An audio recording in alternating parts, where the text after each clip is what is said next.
Welcome to Pathfounders with me, Mike Butcher. We like to look at the code, the capital, and their consequences in the startup ecosystem. Today, I'm joined by Andrew Seddon, founder and CEO of CircuitHub. CircuitHub is tackling one of the less glamorous but increasingly critical bottlenecks in tech, actually making hardware. While AI and software tools are making it easier than ever to design new devices, electronics manufacturing is still often offshore, manual and built for mass production rather than rapid iteration. CircuitHub's answer is an automated software-driven manufacturing system where engineers can upload design files, order circuit boards online, and then have them produced in days.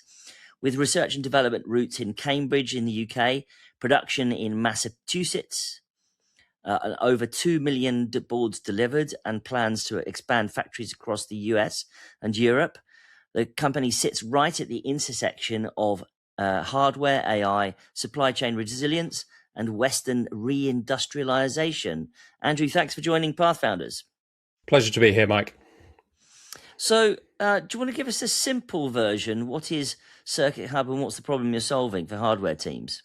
Yeah, so we make it really easy for electronics engineers to get circuit boards made. So if you're an electronics engineer, you can upload the design file for your circuit board to our website. We give you an instant quote from 1 to 10,000 units. So we give you a lead time, we give you a price. You can then click a button, pay via credit card, and we then automate that back-end manufacturing process to get those boards out to you in record time. So the big thing that we really sell is speed. So if you are an electronics engineer at, say, like an electric car company, VR headset company, drone delivery, etc., you're designing circuit boards to go into your device, and you're looking to have rapid design iteration cycles. So traditionally in the industry, it takes about 2 to 3 weeks to get an assembled circuit board produced. And we're able to do that in 2 to 3 days, thanks to the kind of software and automation that we've applied to the problem. And, is this sort of thing done in China or in other countries, or are you just, have you invented something brand new? Yeah, I mean, it's an old industry. So people have been producing assembled circuit boards since I think it was World War One. Actually, they kind of came out of the radar system design actually in the UK. So the industry's been around for a while and in various different guises. So in the UK, for instance, we used to have a pretty strong electronics industry all through the kind of 80s, 90s. And then going into the year 2000, it really kind of dissipated and all went over to Asia. And we've seen the same thing happen over in the US as well. So in the year 2000, there were about 2,000 PCB fabs in the US, and that is now down to under 100. So there's been this sort of dramatic drop in the number of places that you can go to get circuit boards manufactured in the West now. So yeah, the vast majority of electronics manufacturing is done over in China as of right now, or over in Asia at least. But we're seeing a sort of a real renaissance in demand for domestic manufacturing, and that's kind of driven by a few different factors. A lot of it is these kind of innovative like tech startups, hardware startups that are coming online. They're kind of looking around at their options for their manufacturing, and they're thinking, okay, do I really want to put this massive divide between my manufacturing process and my design process, right? Because if you do that, it slows down your iteration cycles. So if you have a sort of a factory on the other side of the world, you're trying to like rapidly innovate on your product design, that's going to slow you down. And so a lot of them are kind of looking around at domestic options, and they're seeing the fact that the industry has just been decimated over the last 20, 25 years. They're not seeing any great options there. And they're then thinking, okay, well, we're going to have to vertically integrate instead. And so you're seeing some of the larger hardware companies. There's a really good example of this with SpaceX, actually, in Bastrop in Texas. They've started producing the Starlink base stations at pretty high quantities, kind of consumer electronics quantities, in a fully vertically integrated, wholly owned electronics production facility. And they've highly automated it. They have a bunch of really, really well trained people doing that as well. But it's the sort of project and manufacturing line that you typically say 10, 15 years ago would have seen subcontracted out to Asia, and they've taken the decision to do that domestically in the US. And I think the primary reason for that is so that they can kind of maintain control of that manufacturing process. They can feed back the learning from the manufacturing process into the design side and kind of go through this like rapid iteration loop. And so what we're, that's great if you have if you're a SpaceX and you have the sort of known demand for your product, but a lot of startups are not in that position. They're kind of iterating on the product, they're iterating on the demand signals simultaneously, and so you don't necessarily want to be expending all of the capex and time to spin up your manufacturing facility. And so where CircuitHub comes in is we offer this this kind of shared next generation manufacturing facility that is way more advanced than anything else that you would sort of typically see in the West. But you don't have to build it yourself. We've spent all of the years on the research and development. We've invested all the capital, equipment, and then you just kind of get access to that as a hardware company. Well, okay. It sounds like you're spinning a lot of plates there. And part of the reason we're talking to you now is that you've raised $28 million with money from Plural and others. What interests them about you? Yeah, so I mean, Plural is a kind of fascinating example, I think, of a sort of forward-thinking VC, in that they've gone into the hardware deep tech side of things actually relatively early. They did it a few years ago, kind of before the industry has shifted in towards that.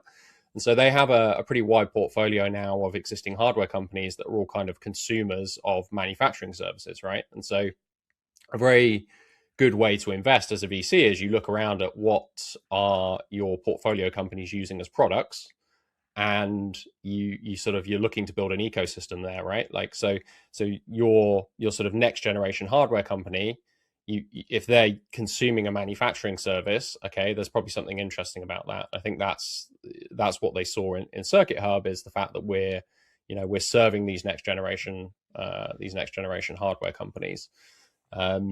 So yeah, it's great to be kind of part of their ecosystem. So are you saying that you're going to be serving some of their portfolio companies? Yeah, I think that's the idea. I mean, they have portfolio in kind of space. They have fusion companies. They're starting to do some defense investments now as well, and we have. So just to kind of give you a background to the structure of the company, I originally started the company in the UK, but we did go through sort of Y Combinator. We raised money over in the US initially. We've been historically split about 50-50 between the UK and the US, sort of primarily Massachusetts, and the vast majority of our customer base is actually based over in the US right now. And so I think part of the Plural investment, and certainly where some of the capital is going to be going, is to be expanding our facility initially in the UK, but ultimately Europe as well, so that we can start to serve these kind of UK European customers in the same way that we're currently doing for the US customers. And what stage is that 28 million? Is it a Series A or what? Yeah, it's a Series A. It takes us to give or take about $45 million raised overall. So we've done a few kind of seed fundings prior to the Series A. As you can imagine, getting factories off the ground is pretty capital intensive, and so the kind of stages, I think, ratchet down a little bit for hardware companies. This seems to be part of a much bigger sort of geopolitical shift in reshoring and nearshoring. And Plural is talking about this in terms of an infrastructure shift. Would you agree? I think so. I mean, there's two parts to it. I'd say broadly, there's the kind of perception on the geopolitical side of things, right? Like if you are a company, you're just looking around commercially and you're thinking about the security of your supply chains. Are you going to be taking bets on stringing those supply chains out across the world, frankly, right? And there's been various different shocks to the system over the last few years that have kind of made that a bad idea, right? So I think we saw this really start and kick off during COVID, right? So if we think back to 2020, obviously there was a sort of initial shutdown of the economy, but when that came back in the second half of 2020, we saw a massive uptick in demand, and that was really off the back of, hold on, our supply chains have just been shut down for 4 or 5 months. We need to figure out some sort of resiliency here, some untangling of supply chains, some ability to kind of get it more domestic and get some additional control over it. And then since then, we've obviously seen various different shocks geopolitically. I think last year, towards the sort of the back end of last year, on the import duty side of things over in the US was pretty significant. So consumer electronics being imported from China was hit with, I think at one point in time, it was 80% import duties, which obviously completely breaks the economics of having a supply chain based over in Asia. That has dissipated down a little bit now, and they're kind of back to a more sensible level. But it is, we're not in the same environment that we were a few years ago. So I think that is definitely contributing. But then the second half of this, if you're just an engineer, kind of boots on the ground, and you're trying to rapidly iterate on your design, you're not necessarily thinking about the whole sort of geopolitical climate that's going on. You're just thinking about, how can I get my product to market as quickly as I possibly can. And for kind of 100 little reasons, the decisions that you make there now, I think, are quite different to the decisions that you would make 20 years ago, right?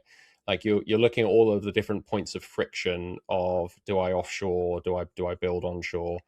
And I think that the tables have just turned there to make it much more both economically viable to produce onshore. So thanks to increasing amounts of automation, we do a ton with robotics. We take a lot of human labor out of the process. That makes it more economically viable to produce onshore. There's the communication time zone aspect of things is just incredibly important, and then increasingly IP protection. So I think there was this misunderstanding that you could sort of design in California and you could make in China, and that the IP would accrue to the design side of that equation. And I think in practice, the IP ends up accruing to the manufacturing side of that equation, right? And so companies have seen this play out over the last 20 years. And if you're coming up with like a fusion reactor, or you've got some like innovative drone delivery product, electric vehicles, etc., you really got to stop and take stock of, do you want to be teaching somebody else how to make your product? And so all those factors combined, I think, are kind of leading to this overall shift. So in a way, we're sort of moving from the debate around sovereign AI to a new debate around sovereign circuit boards, almost. Yeah, I mean, I kind of think of I even think of the AI boom as a hardware boom, right? Like if you think about, where is all that capital actually flowing? Okay, it's flowing in from from the pension funds, ultimately into the VCs and into the startup companies. And if you look at where that's being exhausted out to, it's all into physical infrastructure, right? Like it's going into utilities, a lot of grid and power build out. It's going into data centers, which is chips on circuit boards. So it's a real physical infrastructure build out. And I think, a lot of the kind of margin that once existed in the world of bits is being compressed, and a lot of that capital is now being kind of diverted through to the world of atoms. So yeah, it's an interesting time to be a hardware company right now. And the AI side of things is really throwing lots of things up in the air for us. Obviously, the two hottest areas right now for investment are AI, and the other is defense. Is that also part of your sort of strategy? Yeah, I mean, on the AI side of things, that kind of weaves through everything we do in many different ways. So the actual manufacturing process is very much enabled by AI. We have quite a bit of on-site compute now. We've got over 100 kilowatts of compute sort of sat next to our manufacturing system, which does real-time inference and kind of enables the type of manufacturing process, a flexible manufacturing process that wouldn't have been possible a few years ago. So extensive use of kind of learned models within the manufacturing process itself. We're starting to use actual LLMs and agentic systems to do overall control of the factory system as well, which has been a very exciting development of the last couple of years. So that's enabling kind of further labor reduction, increasing consistency of the manufacturing process and reduction in error rates. So using AI directly on the factory floor. And then in terms of our own internal development process, we've seen roughly about a 3x increase in developer productivity. So the vast majority of our team is actually software engineers, sort of counterintuitively. And you find this in a lot of hardware companies, is you have a sort of base of mechanical engineers that are doing all the physical real world stuff, but then you still need a kind of ton of software engineering to sit on top of that. And that's the same for CircuitHub. And so, we found that AI has just been a massive accelerator for our kind of own internal product development.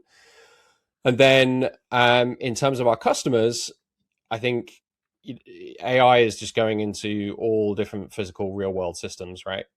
Fusion companies are using it to control fusion reactors.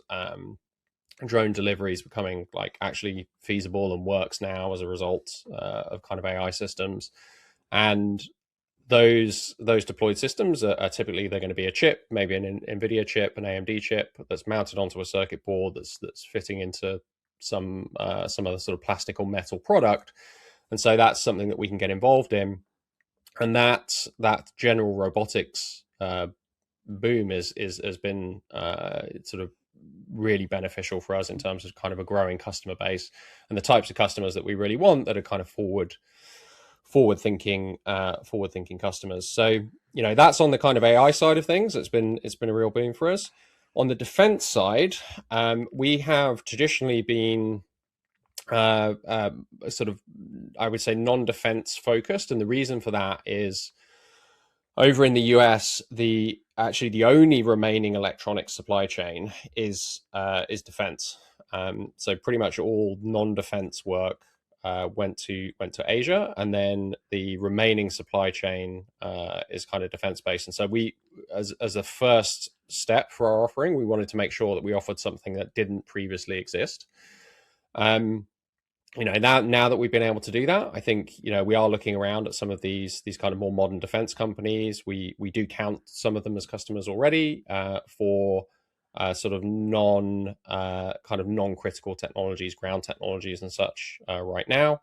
But I think that is something that we'll look to address going forward.